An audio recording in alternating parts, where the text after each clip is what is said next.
मुफ्ती तकी उस्मानी साहब बहुत ही काबिल एहतराम हैं, स्कूल ऑफ थॉट के बड़े आलिम दीन हैं, बड़े स्कॉलर हैं, लेकिन उनके कुछ मामलात ऐसे हैं जो किताब व सुन्नत से खुलम खुला टकराव पेश करते हैं। जी।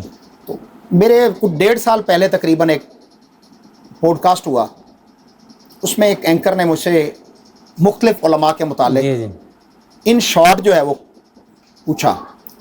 मैंने क्योंकि उन्हीं दिनों मुफ्ती तकी उस्मानी साहब की वो वीडियो वायरल हुई थी जिसमें वो कह रहे थे कि मुर्दों का मरने के बाद फैज़ जो है वो बढ़ जाता है और वो पहले से ज़्यादा जो है वो मदद करना शुरू कर देते हैं और फिर कोई इस पर ये ना कहे वो ना कहे, वो पूरी वीडियो मौजूद है। अच्छा। तो मैंने कह दिया जी मुर्दों से फैज़ लेने वाले, और मेरे पीछे इनकी पूरी एक हिस्ट्री मौजूद थी कि दारुल उलूम देवबंद जब से बना है तब से लेकर आज तक इनके उलमा के अकीदे के अंदर ये मौजूद है कि मुर्दों से फैज़ लिया जा सकता है, मदद ली जा सकती है।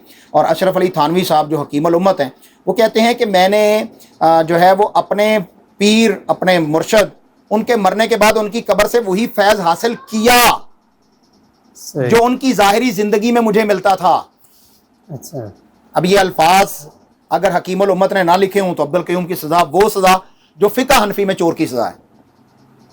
तो जब आप बाकायदा ये कहते हैं कि हमारे बुज़ुर्ग मदद करते हैं और आप उनकी दरबारों पर जाकर चिल्ले भी काटते हैं, वहाँ पर जाकर मुराकबे भी करते हैं, वो सारा कुछ कर रहे होते हैं जो हमारे बरेलवी भाई एलानिया कर रहे होते हैं, जाके आप खुफिया कर लेते हैं, या फिर आप अपने कुतुब के अंदर या अपने दुरूस के अंदर उस चीज़ का इजहार कर रहे होते हैं। तो क्या ये तौहीद नहीं है? अगर ये तौहीद है तो भाई ऐसी तौहीद से तो हम एलान ला ताल्लुक़ करते हैं। लेकिन अगर मुफ्ती तकी उस्मानी साहब को या उनके मानने वालों को अब्दुल क़य्यूम ज़हीर की ये बात इतनी ही चुभ गई है तो फिर मुफ्ती तकी उस्मानी साहब से ज़रा हिम्मत करवा के कह दीजिए ना कि हम इस अकीदे से बरात का इजहार करते हैं।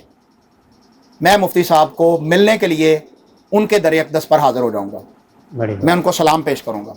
भाई मुफ्ती तकी उस्मानी साहब अल्लाह की तौहीद के लिए खालिस हो जाएं। अब्दुल क़य्यूम ज़हीर मुफ्ती तकी उस्मानी साहब के जूते अपने सर पे रखना फ़ख्र समझेगा। करें तो सही ना। अगर अल्लाह की तौहीद से आपको वो मोहब्बत नहीं है जो असहाबे किराम रिज़वानुल्लाह अलैहिम अजमाइन को थी, जो ताबईन, तबा ताबईन और मुहद्दिसीन का अकीदा तौहीद है, अगर आप अशरी हैं, अगर आप मातुरीदी हैं, अगर आप जहमी हैं, अगर आपके अकीदे में कुछ और है, तो भाई फिर वो मुहद्दिसीन वाला अकीदा तो नहीं है, वो सलफ सालिहीन वाला अकीदा तो नहीं है। तो फिर इस पर आपको इतराज़ क्या है? आपको एलानिया कहना चाहिए, हाँ जी हम अशरी हैं, हम मातुरीदी हैं। आपने इमाम अबू हनीफा रहमहुल्लाह के अकीदा तौहीद को नहीं लिया, हालांकि आप हनफी हैं। तो भाई बात यह है कि मुझे ज़ाती तौर पर मुफ्ती तकी उस्मानी साहब से कोई इख्तलाफ नहीं है जी। वो हमारे पाकिस्तानी हैं, वो हमारे भाई हैं, वो मुझसे बड़े हैं, वो बुजुर्ग हैं, लेकिन जहां रब की तौहीद की बात आएगी वहां पर कोई कंप्रोमाइज़ नहीं होगा।